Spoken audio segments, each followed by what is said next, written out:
I have no idea what this is, but it was posted to X yesterday or something, and it's broadly related to the whole Israel conflict at the moment, the Iran conflict.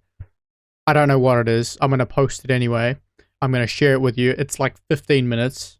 I'm just going to sit there in the bottom right corner and listen with you. I have no idea. I haven't seen it. If I have anything to contribute, I will. Otherwise, enjoy. I think there's another revolution coming. I tend to steer it along with the achievement of a broader peace. When history is within reach. So what Israel is fighting here is not merely a seven-front war, but an eight-front war. It's called the Jews against Rome. Rome and Jerusalem clashed over values with a great tragedy for the Jewish people. Well, we lost that one. I think we have to win the next one. But the new Rome, the United States, Jews against Rome.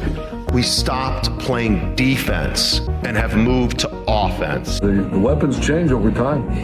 You can't fight today with swords. That doesn't work very well. But we need the kind of genius that manufactured Apollo gold pagers and infiltrated Hezbollah for over a decade to prepare for this battle. But we have to fight with the weapons that apply to the battlefields in which we're engaged. And the most important ones are the social media. Because the next war will be decided based on how Israel and its allies perform online as much as offline. This is the eighth front, the disinformation campaign. It is actually this eighth front where our enemies believe they can actually defeat the Jewish state.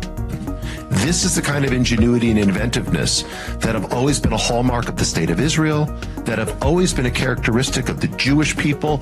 I know we can do it. A lot of this is done with money. Invested billions and billions of dollars in the information battlefield. Money of NGOs, vast. Money of governments, vaster.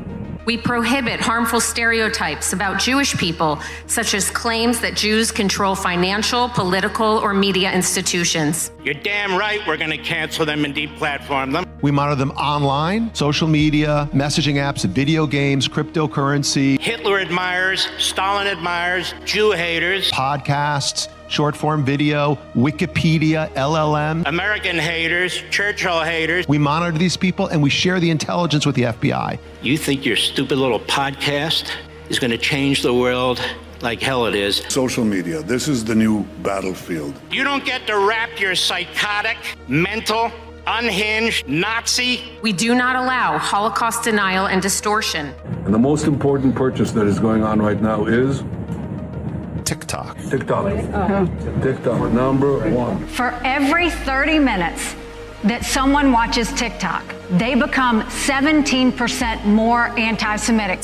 So you have TikTok just smashing our young people's brains all day long with video of carnage in Gaza. We really have a TikTok problem. Because anything that we try to say to them, they are hearing it through this wall of carnage, and I sound obscene. Anti-Zionism is just Jew hatred. We made a change. We updated our policies to designate the use of the term Zionist, to recognize that the term Zionist as a proxy for a protected attribute can be used as a proxy for Jews and Israelis as hate speech. Why can't Israel be doing some sort of, counterintelligence? Right now, the ADL is co-writing Sunday school curriculum. Information warfare like this. It's building the technology to train the LLMs more effectively. Like psychological operations in America. As part of a robust framework to combat anti-Semitism, we have industry-leading policies designed with the safety of the Jewish community in mind. You're right, we control the media. So what are you going to do about it? You're going to bitch on Twitter? Like, okay. Meanwhile, we're going to control more of the media. And working with OpenAI, with Alphabet, with Anthropic, with Meta, with Microsoft, we are working with them now to train the LLMs. We also have, I think, over 24 Jewish organizations that are constantly feeding us intelligence and information. So number one, we measure and track. Number two, we monitor and disrupt. We have a whole apparatus. I have 40 analysts working full-time, 7 days a week, 24 hours a day, monitoring extremists. Monitoring campuses, digital networks, activist groups, and public officials. We have several PhDs on staff. We have a network of academics and scholars we work with around the country. I've talked to the leaders of AI in the world, and you ask yourself, there's so many blessings in this. but there could be a curse. First thing a country needs to do is to unify all of their data so it can be consumed and used by the AI model. We need to invest in intelligence to understand who are the anti-Semites, who's funding them, what's their plans, who are the leaders. And then once we have that, we can define who is an enemy we can attack. You have to take all of your healthcare data, your diagnostic data, your genomic data. We have to take all of this data we have in our country and move it into a single, if you will, unified data platform. Once we have all this information, we need to empower and mobilize an ecosystem of many organizations that we can incentivize them to work together, to share, and to fight against our common enemies. Mobilizing millions of people, of allies that are quietly by our side. Citizens will be on their best behavior because we're constantly recording and reporting everything that's going on. You know, anti-Semites, most of these people running around, we're not going to win their hearts and minds because they don't have hearts and they don't have minds. So, you know, how are we going to, there's no reason to think we're ever going to convince them, but we can deport them, we can put them in jail, we can make their lives miserable, we can cut off their funding. You've got all these conspiracy theorists online going on and on and on about how, you know, if you try and say anything, if you try and do anything against Jews, they're going to come after you. We have featured more than 1,000 anti-Semites. And they're going to destroy you and take away your business, and therefore you have to be really, really scared. These Jew haters have faced real consequences, including firings, suspensions, and expulsions. And it's kind of starting to become true. We will shine a light on you that will follow you for the rest of your life. When you look for a job, when you look for a spouse, when you look for a nanny, when you look for anything. And I love that. I love it. We remove hate speech against Zionists when these harmful stereotypes about Jews are invoked. In the past 12 months, ADOS filed more lawsuits than in the prior 112 years. Over the weekend, I received concerning news that I was being sued for $5 million. Vicious, communist, racist, Jew-hating, Israel-bashing monster. Defendant frequently posts anti-Israel rhetoric accusing Israel of controlling the United States and its politicians. We at the ZOA will fight these dangerous and monstrous lies with all of our hearts and souls. No appeasement, no conciliation, only a war against this racist hatred of the Jewish people. When there is a war, it doesn't matter who your enemy is. You need to destroy their offspring to prevent them from creating more offspring. What you try to do is you want to corral your victim, but in fact, your countries are the victim. So you dehumanize a group of people in human society, and you prepare them for the kill, for the butchery. A government can do in 2 months more than any organization can do in its lifetime. The J7 is comprised of the 7 largest diaspora communities. We meet every other week via Zoom to share information, to share best practices. And we're running everything all the time, from focus groups to attitudinal surveys to randomized controlled trials to identify what interventions work most effectively. Finally, we have meetings that are some off the record, some on the record with world leaders, in which we share our community's concerns and call for action. The entire education system in this country, from K through 12 and colleges, must be reformed. But it's time to limit the First Amendment in order to protect it. The way we solve anti-Semitism is pretty goddamn simple. Take control over what they are saying. Send their ass to jail. It's not complicated. And quickly before it's too late. We're monitoring political Islamists and Christian nationalists, all of them. And then we train. We're the largest trainer of law enforcement in America, extremism and hate. We train 20,000 officers every year. Try that again. Here because of the comments made online about the Jewish youth. We deeply value our partnership with law enforcement. We've been working with them literally since the FBI was founded in the 1930s. Okay, so is that your account? That guy who consistently calls for the death of all Palestinians, that can probably incite somebody to do something radical. That's all we're here to talk about, I would think, to refrain from posting things like that. We are going to have a whole division within the office of the Special Envoy to combat anti-Semitism that is going to work on technology We must take all of our technological expertise and all of our available resources to develop methods to launch and win a significant counter-information campaign. The products of our technical capacities and sometimes technical and intelligence genius, and we're happy to do it.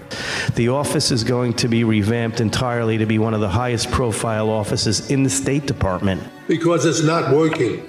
Too many young people have never heard of the Holocaust. The only solution right now is for the governments to decide that all the Jews are a protected minority. That means that the government will be obliged to provide the security. Upgrades to security. Jewish community shouldn't have to be paying for it. But we have to pay for our own armed guards? Are you serious? To fund institutions, culture, and that everybody in Europe will learn about the Jewish contribution and why they should cherish Jewish presence. All your synagogues, all your shuls, all paid for. Everything that you need is paid for. I, for one, as a Jewish leader, will no longer talk about anti-Semitism in isolation from Israel. It's what we want immediately. If you ask any Jew, what do you want? What do you want? No more protests. No more protests. I'm not an anti-Semite. I just don't like the government of Bibi Netanyahu. No, you're a Jew hater. Would a group be banned if it accuses Israel of genocide or apartheid? If those criteria are satisfied, then that is the case. Any candidate running for a seat in this building, whether for Congress or Senate, we will target them as they target us.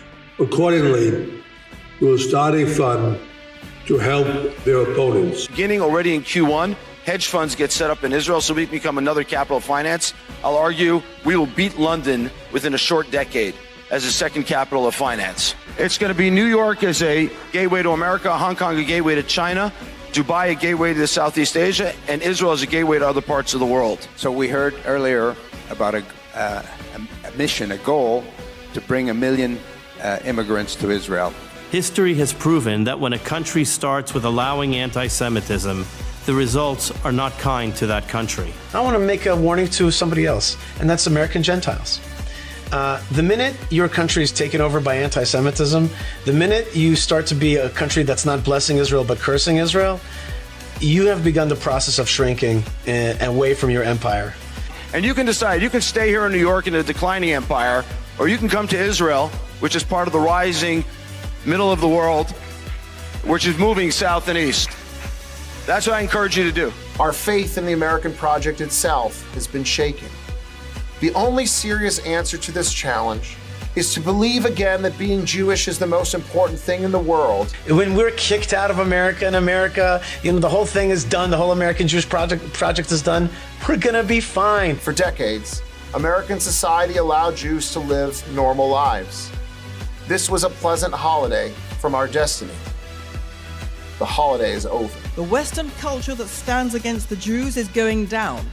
The West will survive only if it decides to love itself and if it decides to love us, the Jewish people. The Jewish people are not normal. We never really were. And now that Israel has turned the entire geopolitical situation on its head, our job in the diaspora is to leverage those wins and win here. Do to our enemies here what Israel did to its enemies there.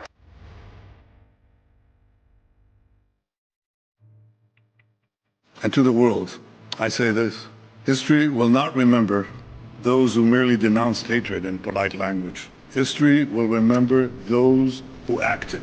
This is a small bunch of wannabe Nazis. That's what they are. Anti-Semitism is pure evil. If we have to hunt you down the way they hunted down Nazis for decades, we will find your identities, we will find you, we will achieve justice.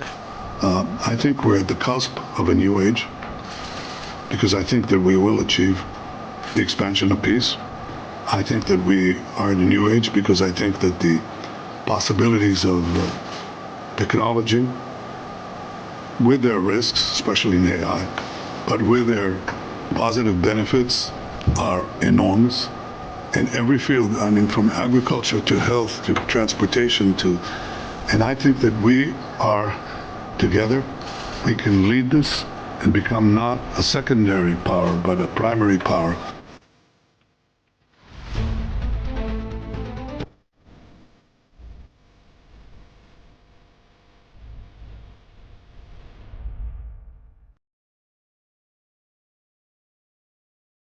I don't want to fill your head with too much. I don't want to make your opinion up for you. You're going to make that yourself. I hadn't seen that yet. That was chilling, to say the least. I didn't expect it to have the effect on me that it did. But what I highlighted more than anything else for me is arrogance, control, influence. They know they have all these things. And so now they're often careless with what they actually say because they have deep-rooted position of influence. It'll be difficult to dislodge them from those positions of influence, and so what have they got to lose? One of the clips showed a guy saying that they were going to expand south and east. Yes, that's very much true. It's called Greater Israel. They'll go into Egypt, they'll go into Lebanon, Jordan, Syria. Israel being this tiny little speck on the map will be large. It'll be like bigger than Iran. And then with what's going on right now, they'll have control of Iran by proxy anyway. That's the whole point. As we speak, they're doing a ground offensive into Lebanon to take more positions, to push back Hezbollah. I'm not here defending Hezbollah by any means, but they are trying to take more control of southern Lebanon as we speak. You know, many of those clips, most of those clips, will be from the US. They have so much political power in the US. It's not even a debate. You know, I brushed it off for a very long time. But it's quite clear what the plan is. It's quite clear that they view themselves as something greater, as above all other groups of people. It's quite clear that they have so much power and influence in politics, in finance, in business, in academia. And it's all done to advance their own interests. It's all done to exploit others to advance their own interests. That's the issue. And so long as that's the case, frankly, they are an inherent threat. They've played it under the radar. They've gained influence within our own Western nations in order to do it. They've integrated somewhat into our own Western nations in order to do it. And it's allowed them to fly under the radar, establish mass power and control, and then wield that power against us. I'm going to be very blunt. I don't expect this YouTube video to remain up for very long. I expect it'll be shadow banned. I expect it'll be demonetized. I would not be surprised if I get a strike on my channel or get my channel taken down. I wouldn't be surprised at all. It will be on Rumble anyway, so you're fine. But it wouldn't shock me. This is not some theory, it is full-blown conspiracy. I mean, you've heard it out of their own mouths, what they believe. It was very creatively stitched together to highlight the hypocrisy, to highlight that they accuse others of what they themselves do, to highlight how much they are willing to censor, suppress, and punish those who do not stick to the particular narrative. Just think about what you actually listen to. And then compare that with what's going on in your life, what's going on in the world, what's going on with the various pieces of legislation that are being passed, that are being threatened over us, held over our heads. Oh, hate speech laws. Who do you reckon's behind those? Regulation on various different technologies, regulation on social media. Who do you think is behind those? Who wants to control the narrative? Why is it that there's a double standard with certain groups of people and not others? Who is this group that they want to destroy?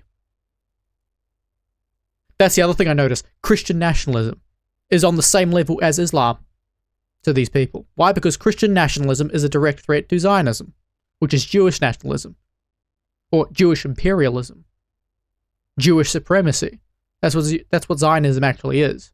And so Christian nationalism poses a very real threat. So is it any surprise that New Zealand's Defence Force took a training plan from a model based out of the US, which targeted Christian nationalists as the biggest threat to this country, as the biggest threat as insurgents, as people that would try and topple and overthrow the government? That they are the terror threat that the NZDF trains against. Is it any surprise? No, because that is how the people who are creating these things think. They view Islam as bad, yes, but Islam can be dealt with, as we can see in the Middle East right now. Christian nationalism, on the other hand, that's a completely different ballgame. Christian nationalism has a history of being quite successful. Ponder all of this information yourself. That's the best way to do it. I spent several months. The world is more messed up than it seems. It's far more rot than you may believe, than you want to believe. History as we know it, pixie dust.